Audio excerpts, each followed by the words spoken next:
Hello everyone, welcome to the video on domain and range. In this video, we will talk about what domain and range are and how to represent them using different notations. So, what are domain and range? Domain is a set of all possible values for the independent variable.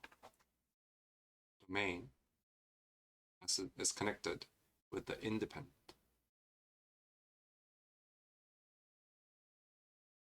And the range has to do with the dependent variable.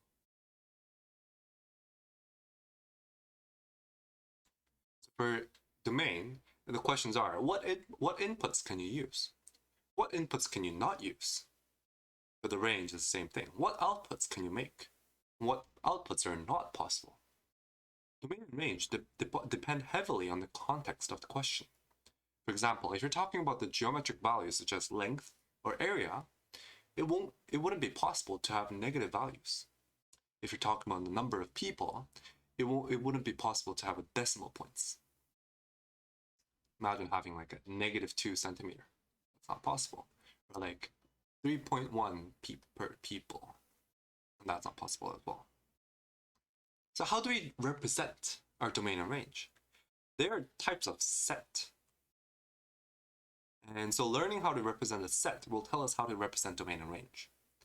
A set is a collection of elements. Elements are anything inside a set. They could be numbers, objects, things, and anything. One obvious way to represent a set is using a list. The list is the most useful when we're talking about the discrete data.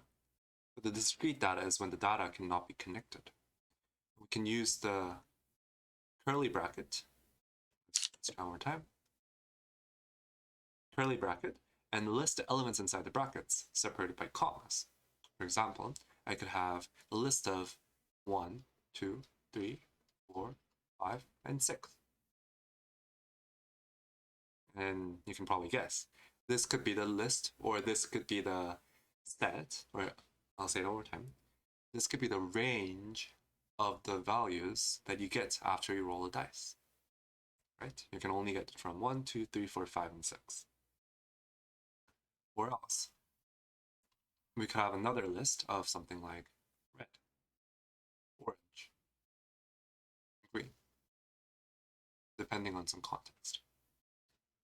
Another method is more useful when we're displaying continuous data, which is the data that can be connected. And we can use the set notation.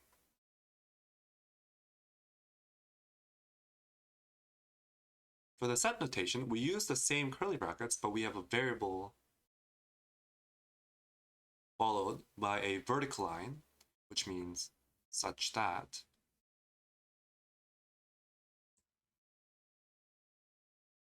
and an inequality sign to describe the range. For example, it could be x is less than 0. For example. And notation to represent which number system the set belongs to. For example, I could say x is an element of all real numbers. So that E looking sign means is an element of. And that one, that R with a dash through it, means all real numbers. Okay, so this one can change depending on number systems. You can be rational or irrational, integers or whole numbers or natural numbers. So if I read this all throughout, I can say is that x is a real number such that x is less than 0. This is a bit complicated, so let's go a bit easier way. Some easier methods could be using the interval notation.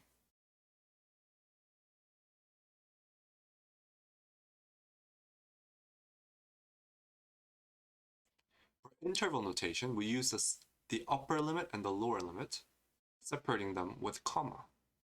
So for example, for the previous example, the upper limit was 0, and the lower limit, well, we can go as far as -infinity, so we can write it as -infinity. For the interval notation, we use two types of brackets, the square brackets and the round brackets. The square brackets represents the limits is included.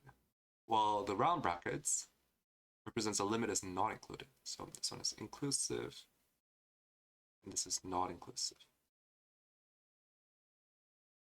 For our example, x was less than 0, not less than or equal to 0, so we should use a round bracket. And for infinity, we always use the round brackets. They're not included. Another example could be as, let's say, 1 to 5.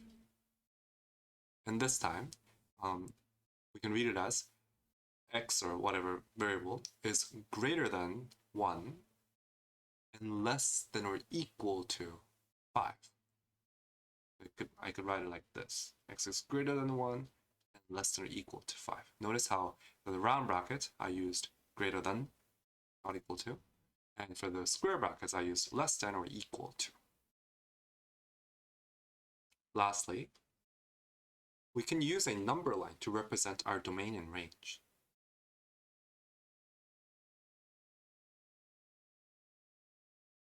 Simply draw a number line and note the limits. For example, we can draw a line like that. And let's say we're trying to do x is less than 0. Then let's put some points down.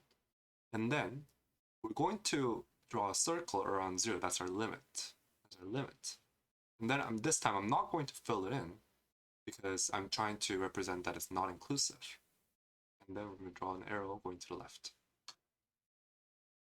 Let's try an example.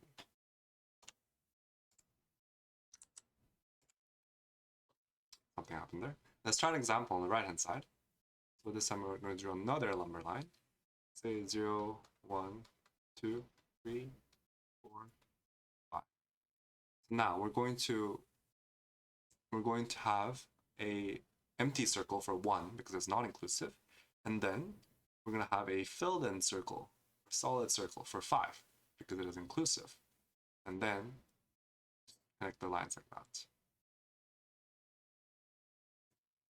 So if you have a empty circle, not inclusive. If you have a solid circle, it's inclusive.